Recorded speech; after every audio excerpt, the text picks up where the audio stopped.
네, 안녕하세요, 여러분들. 자, 오늘은 전향력에 대한 내용을 한번 좀 알아보도록 할 거예요. 그 전향력은 이제 수업 시간에도 선생님은 따로 그냥 오른쪽으로 휘는 힘이다 라고만 이제 얘기를 했고, 뭐 자세한 얘기를 따로 하지는 않았었는데, 이게 왜 그러냐면 이게 설명할 게 굉장히 많아요. 설명할 게 굉장히 많고, 그 다음에 좀 알아둬야 될 내용들도 좀 많고요.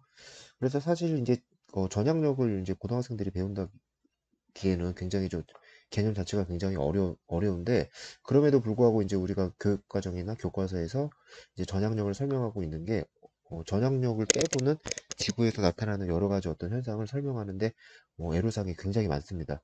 그래서 전향력이라는 걸 이제 반드시 여러분들이 좀 이제 알아둬야 되는 그런 힘 중에 하나인데, 그 아까도 얘기했지만 이 전향력이라는 걸 이해하는 게 사실 굉장히 어려워요. 어렵다 보니까 이제 오른쪽 아래 지금 그림 보이죠? 요런 그 회전 원판 실험이에요. 자, 요런 그림을 가지고 이제 전향력을 많이들 이제 설명을 하는데, 사실 이거 요 개념, 요런, 간단한 요런 예를 가지고 전향력을 설명을 하는 거는 사실 어렵지는 않지만, 요 개념으로, 요런 실험으로 전향력을 이제 이해를 하면은, 잘못하면 이제 오개념이 생길 가능성이 되게 높아요. 그래가지고 이제 선생님 같은 경우는 요걸로 설명을 안 하고 그냥 다이렉트로, 예, 직구로 바로 그냥 설명을 한번 해보도록 하겠습니다. 자, 일단은 전향력이라는 건 이제 뭐 여러분들도 익히 뭐 다른 교재나 참고서 같은 데도 이제 많이 나와 있어서 운동하는 물체를 이제 오른쪽으로 휘게 하는 힘이다라는 걸 이제 많이 알고 있어요. 이제 북반구를 기준으로 했을 때 운동하는 물체를 오른쪽으로 휘게 하는 힘이고, 남반구를 기준으로 하면은 운동하는 물체의 운동 방향을 기준으로 왼쪽으로 휘게 하는 힘이다라고 알려져 있고, 그다음에 이제 전향력 공식이죠. E V 오메가 사인 세타. 그래서 여기서 이제 V는 운동하는 물체의 속도, 그다음에 오메가는 지구 자전 각속도. 지구 자전 각속도니까 지구가 하루 동안 360도를 돌죠. 자, 이런 식으로 생각을 하면 되겠죠. 자, 그 다음에, 죄송합니다. 그 다음에 이제 세타는 이제 해당 지역의 위도라고 생각을 하면 되고요. 여기서 이제 이 오메가 사인 세타는 따로 F라는 이제 그 문자로 치환해서 얘를 따로 이제 코리올리 파라미터라고도 한다라고 제가 얘기를 했었죠. 자, 그래서 이제 전향력 공식은 뭐 코리올리 파라미터를 이용해서 표현하면 F 이퀄 스몰 f 곱하기 v라고 이제 쓸 수가 있는데, 자, 일단 이 공식을 여러분들이 외우는 건 기본적으로 좀 알아둬야 되는 내용이고, 일단은 이 전향력이라는 힘이 왜 발생하는지 지금부터 이제 그 원리를 한번 하나씩 한번 천천히 한번 한번 해보도록 할게요. 자, 일단은 지금 선생님이 이게 공 그림을 두 개를 가지고 왔는데, 자, 일단 왼쪽 그림에다 먼저 한번 표현을 해볼게요. 자, 일단 떤 상황을 먼저 볼 거냐면, 이렇게 지구가 이렇게 있을 때, 자, 요 자전축이죠, 이게 자전축인데, 요 자전축 요 지점을 이렇게 위에서 바라보는 상황을 한번 생각을 해볼게요. 자, 그러면은 요 그림에다 표현을 하면 요 선생님이 지금 그린 빨간 점, 요게 이제 지구의 자전축이 되겠죠. 그러니까 요 지역이 이제 북극 쪽이 될 거예요. 자, 그러면은 한번 생각을 한번 해볼게요. 자, 요게 이제 지구라고 생각하지 말고 그냥 어떤 회전판이라고 한번 생각을 해볼게요. 회전판이라고 생각하고 요 회전판은 단단한 물질이라고 생각을 해볼게요. 그러면은 요 지점과 요 지점은 어, 예를 들어서 1초 동안 1초 동안 요 두 지점 1번 점과 2번 점이 1초 동안 약 20도를 움직였다라고 가정을 할게요. 20도를 움직였다라고 가정을 하면은, 자, 1번 점과 2번 점은 처음에 여기 있다가 20도를 반시계 방향으로 돌면 아마 이렇게 돼 있겠죠. 그죠? 이렇게 돼 있을 거예요.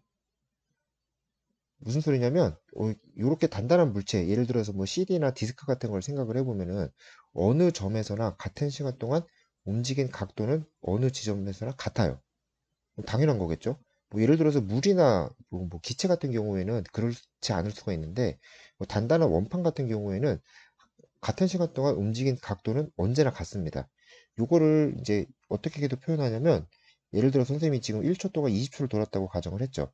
그러면은 1번 점도 1초 동안 20도를 돈 거고, 2번 점도 똑같이 1초 동안 20도를 돈 거예요. 그죠? 그래서 이 단단한 물체는 어느 그 같은 시간 동안 무조건 같은 각도를 돌 수밖에 없어요. 그죠? 자, 그런데 다른 게 하나 있습니다. 잘 보시면 알겠지만, 자, 1번 점은, 이렇게 1초 동안 20도를 돌아서 요만큼의 거리를 갔는데, 자, 2번 점은 보세요. 1초 동안 똑같은 20도를 돌았는데, 이만큼의 거리를 갔죠. 자, 누가 더 먼 거리를 갔죠? 그렇죠. 2번 점이 훨씬 더 먼 거리를 갔어요. 그래가지고 이렇게 단단한 물체에서 이 두 개의 점은 같은 시간 동안 같은 각도를 돈 게 맞으나 실제로 간 거리를 따져보면은 1번 점보다 2번 점이 훨씬 더 많은 거리를 갔어요. 그리고 예를 들어서 이제 1번 점이 간 거리를 예를 들어서 10이라고 하면은 2번 점이 간 거리는 예를 들어서 20 정도. 예, 뭐 지금 봤을 때 두 배까지 차이가 나 보이진 않지만 대략적으로 20 정도라고 한번 볼게요. 그러면은 1번 점은 1초 동안 10을 갖고 뭐 단위를 미터라고 그냥 편하게 한번 해보겠습니다. 그다음에 2번 점은 1초 동안 20m를 갔어요. 그럼 속도는 누가 더 빠른 거죠? 그렇죠. 2번 점이 속도가 두 배나 더 빠른 거예요. 자, 그러면은 이거를 이제 지구 상황에다 한번 적용을 해볼게요. 지구 상황에다 적용을 해보면 여기가 이제 적도가 될 것이고 여기는 적도가 될 것이고 여기는 중위도 어딘가가 되겠죠. 그렇죠? 그러면은 적도 지방이 중위도 지방보다 훨씬 더 빠른 속도로 자전을 한다라고 우리가 얘기를 할 수가 있어요. 물론 돌아가는 각속도는 같지만 실제 속도는 2번 점이 좀 더 빠르다라고 우리가 이제 얘기를 할 수가 있는데, 자, 그러면 이제 이 상황을 이제 오른쪽 그림에다가 이제 한번 예를 들어 볼게요. 자, 버스 안에 사람이 이렇게 서 있으면은, 버스 안에 사람이 서 있으면은, 자, 버스 안에서 요 사람이 사람을 보면은 가만히 정지해 있겠죠. 그렇죠? 자, 이 버스는 참고로 이쪽으로 달리고 있는 버스입니다. 자, 그런데 버스 밖에서 이 사람들을 보면 이 사람들은 정지해 있을까요? 아니면 버스랑 같이 운동할까요? 그렇죠. 버스랑 같이 운동하고 있는 상황으로 보일 거예요. 자, 그럼 지구 안에서 한번 볼게요. 자, 지구 안에 가만히 앉아 있는 여러분들은 지구 안에서 봤을 때는 그냥 가만히 앉아 있으니까 정지해 있는 상태죠. 그렇죠? 그런데 지구 밖에서 보면 어떨까요? 네, 지구 밖에서 보면은 지구가 어떻게 하고 있어요? 네, 1시간에 15도씩 이렇게 자전을 하고 있기 때문에 지구 밖에서 보면은 정지한 사람이다 할지라도 지구랑 같이 운동을 하고 있어요. 회전 운동을 하고 있는 거죠. 자, 그러면은 이렇게 볼게요. 자, 아까도 봤듯이 1번 점이 2번 점보다 빨랐잖아요. 그죠? 그러면은 여기가 1번 점이 될 거고 여기가 2번 점이 될 거예요. 여기가 이제 지구 자전축이 될 것이고. 자, 그럼 이렇게 되면은 2번 점은 이 방향으로 네, 20이라는 속도로 가고 있는 거고 1번 점은 이 방향으로 10이라는 속도로 가고 있어요. 그렇죠? 아까도 그 상황을 지금 이렇게 옆으로 본 거예요. 위에서 본 그림이 아니고. 자, 그러면은 자, 볼까요? 2번 점은 다른 사람이 봤을 때는 지구 안에 있는 다른 사람이 봤을 때는 2번 점은 분명히 정지해 있어요. 그렇죠? 1번 점도 마찬가지예요. 지구 안에 있는 다른 사람이 봤을 때는 1번 점도 분명히 정지해 있습니다. 자, 하지만 지구 밖에서 봤을 때는 자, 지구 밖에서 봤을 때는 2번 점과 1번 점은 모두 지구랑 같이 돌고 있는데 2번 점은 20이라는 속도로 돌고 있는 거고 1번 점은 10이라는 속도로 돌고 있는 거죠. 자, 그러면은 여기 서 있는 사람이 2번 점에서 1번 방향으로 공을 던졌다라고 가정을 할게요. 1번 방향으로 공을 던졌다라고 가정을 하면은 자, 지구 안에서 봤을 때 이 공은 단순하게 일로 가는 힘만 가지고 있어요. 그렇죠? 하지만 지구 밖에서 봤을 때 이 공은 어떤 힘도 가지고 있을까요? 그렇죠. 20으로 오른쪽으로 20이라는 속도로 오른쪽으로 돌고 있는 힘도 그대로 가지고 있습니다. 자, 그러면은 지금부터 잘 보셔야 돼요. 자, 요 2번 점에 있는 사람이 1번 점에 있는 사람한테 공을 던지면은 이 공은 요 방향으로 향하는 힘을 가지고 1번 점 방향으로 향하는데 그때 이 점은 20이라는 속도도 그대로 가지고 있는 채로 1번으로 올라가죠. 그렇죠? 자, 그러면은 위로 올라갈수록 점점 지구 자전 속도는 20, 19, 18, 17, 16, 15, 14, 13, 12, 11, 10으로 계속 느려지고 있죠. 느려지고 있는데 공의 속도는 어때요? 공의 속도가 오른쪽으로 가는 공의 속도를 늦추고자 하는 어떠한 힘도 작용하지 않았죠. 단지 얘는 1번 방향으로 공을 던졌을 뿐이에요. 무슨 말이냐면 공은 20이라는 이 속도 성분을 그대로 가지고 위로 올라가고 있는 거예요. 자, 그럼 이 공의 입장에서 봅시다. 공의 입장에서 보면은 이 위로 중위도 지방으로 올라가 버리니까 중위도 지방으로 올라온 이 동네는 10이라는 속도로 돌고 있죠. 자, 하지만 공은 20이라는 속도를 그대로 가지고 올라갔죠. 그러면 누가 더 빨라요? 이쪽으로 가는, 오른쪽으로 가는 속도가. 그렇죠. 공이 1번 점보다 훨씬 더 빨라요. 그렇기 때문에 공이 어떻게 될까요? 얘보다 빠르니까 공이 1번 점을 따라잡으면서 그렇죠. 오른쪽으로 휘게 되는 거죠.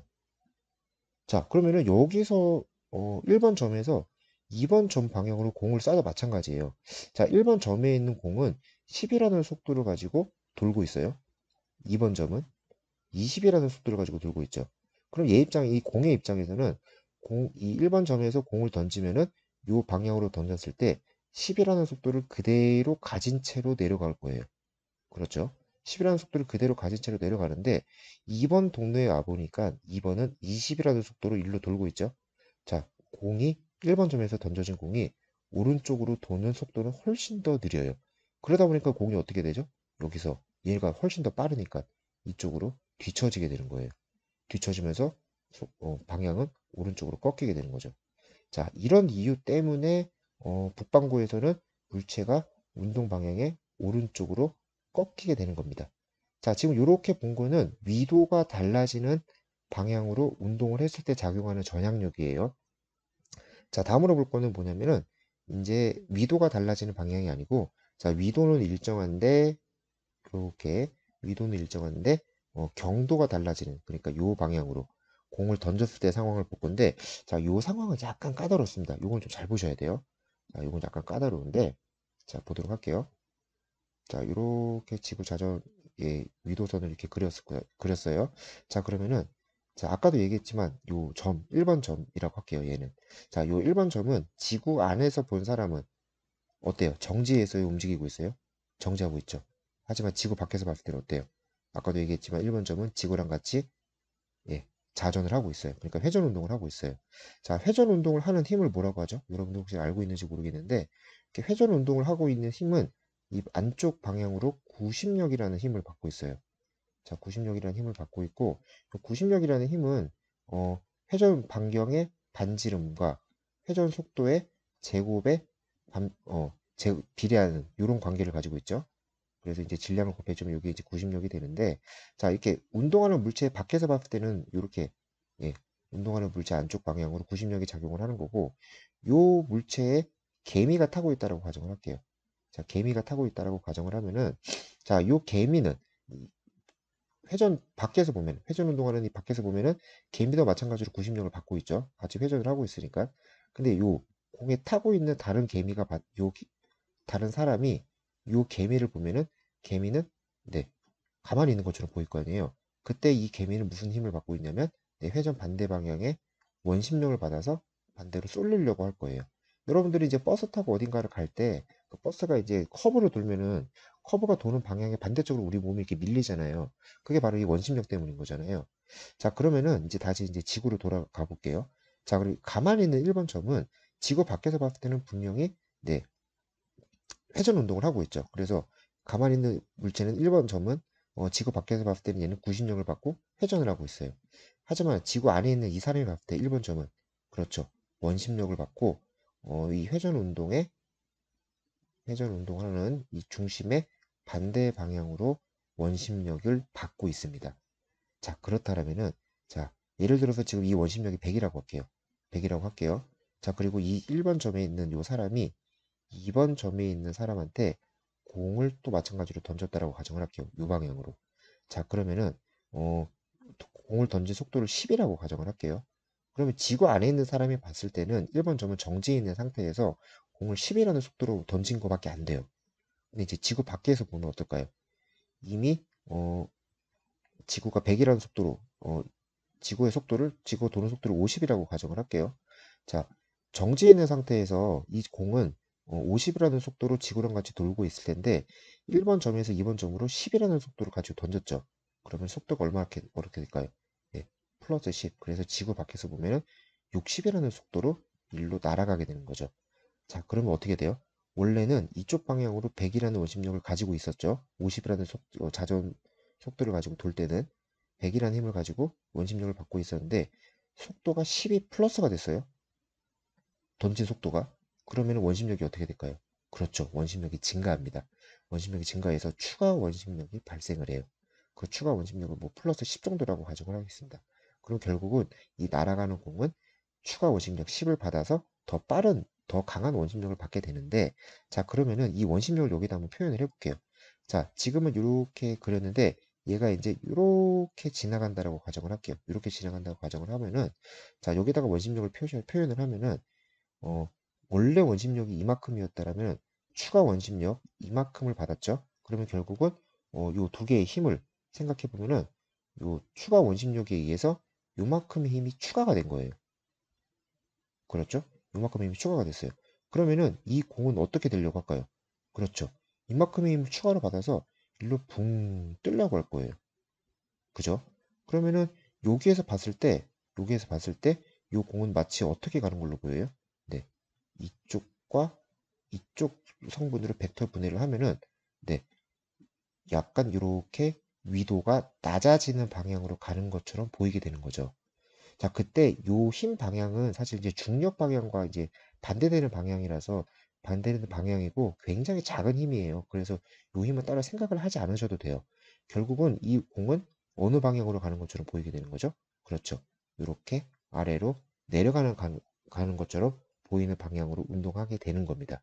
자, 그래서 이런 연유로 이렇게 수평 방향, 다시 말해서 이제 위도가 달라지지 않는 방향으로 운동을 한다 하더라도 결국 공은 네, 이쪽으로 가게 되고 만약에 반대로 간다고 생각을 해볼게요. 이렇게 간다라면은 이때는 원심력이 어떻게 작용을 할까요? 이때는 지구가 이제 50이라는 속도로 일로 돈다라고 가정을 한다고 했죠. 근데 이 방향으로 10으로 간다라고 가정을 할게요. 그러면 원심력이 어떻게 도는 속도가 어떻게 되죠? 네, 40으로 감소하게 되죠. 지구 밖에서 보면은. 그러니까 50이라는 속도로 지구가 일로 가는데 얘가 반대 방향으로 10으로 갔으니까 요번엔 도는 속도가 40으로 감소를 해요. 그러면은 원래는 이만큼의 원심력이었는데 원심력이 감소하니까 이렇게 줄었다라고 가정을 해볼게요. 그렇죠? 그러면 결국은 알짜 힘, 그러니까 진짜 힘의 방향, 순수하게 남은 힘은 결국은 이쪽 방향으로 작용하는 힘만 남게 돼요. 자, 그러면은 이렇게 이쪽 방향으로 작용하는 힘만 남게 되니까 얘도 마찬가지로 이제 벡터 분해를 해보면 어떻게 될까요? 이 방향과 이 방향의 힘으로 분해가 되겠죠. 자, 연직 방향의 힘은 사실 우리가 생각을 안 해도 된다라고 했죠. 결국은 우리는 이 방향의 힘만 생각을 하면 되는데, 자, 그죠? 결국은 어느 방향으로 가게 되죠? 그렇죠. 위도가 높아지는 방향으로 움직이게 됩니다. 그렇죠. 그래서 결국은 이렇게 가게 되고, 이것도 마찬가지로 운동하는 물체의 어느 방향이죠? 운동하는 물체의 오른쪽 방향으로 움직이게 되는 거죠. 자, 그래서 이제 이런 이유로 전향력이라는 힘이 작용하는데, 자, 이건 선생님이 이제 해외에서 가져온 그림이에요. 지금 해외에서 가져온 그림인데, 이렇게, 어, 이렇게 힘이 작용하는 경우는, 네, 물체가 이렇게 지금 여러분들 보고 있는 모니터 안쪽으로 들어가는 방향이죠. 이렇게 들어가는 방향이고, 자, 모니터 안쪽으로 들어가는 방향의 기준으로 오른쪽으로 발생을 하고, 자, 이렇게 힘이 작용하는 경우는 모니터 바깥쪽으로 나오는 방향이죠. 모니터 바깥쪽으로 나오는 방향이고, 그때 마찬가지로 오른쪽으로 힘이 작용을 하고요. 자, 이것도 마찬가지 그림입니다. 마찬가지 그림이니까 같이 보시면 되고요. 자, 이런 이유로 이제 전향력이 그래서 북반구를 기준으로 하면은 물체가 움직이는 방향에 오른쪽 이렇게 가고 싶은 물체 오른쪽 직각 방향 이렇게 작용을 하게 되고 이렇게 작용을 하게 되고 적도에서는 전향력이 0이죠. 지구 자전 효과가 없기 때문에 전향력이 0입니다. 마찬가지로 이제 물체 운동 방향의 오른쪽 직각 방향 남반구에서는 물체 운동 방향의 왼쪽 직각 방향으로 전향력이 작용을 해서 이렇게 예, 회전은 이렇게 나타나게 되는 겁니다. 자, 전향력을 유도하는 방법은 선생님이 정리를 했어요. 정리를 했지만 여러분들이 굳이 유도까지는 하실 필요가 없습니다. 자, 요 유도 내용은 선생님이 나중에 블로그에다 올려놓을게요. 선생님 블로그 올려놓을 테니까 거기서 한번 확인해 보시면 되고요. 궁금하신 분들은 그렇게 한번 보시면 돼요. 보시면 되고 선생님 블로그 주소를 여기 링크에 좀 걸어놨죠? 아래 링크에다 걸어놨으니까 거기에서 보시면 됩니다. 자, 블로그 dps kalchi 연구 티스토리입니다. torii.co. 야, 여기서 전향력 유도 내용 업데이트를 해놓을 테니까 궁금하신 분들 한번 보시면 될 것 같아요. 자, 오늘 전향력에 대해서 간단하게 한번 알아봤습니다. 자, 궁금하신 분들은 댓글로 좀 질문을 남겨주시면 선생님이 보시고 이제 바로바로 답변을 달아놓을게요. 자, 오늘 약간 어려운 내용 한다고 고생 많았고요. 다음 영상에서 찾아뵙도록 하겠습니다. 안녕히 계세요.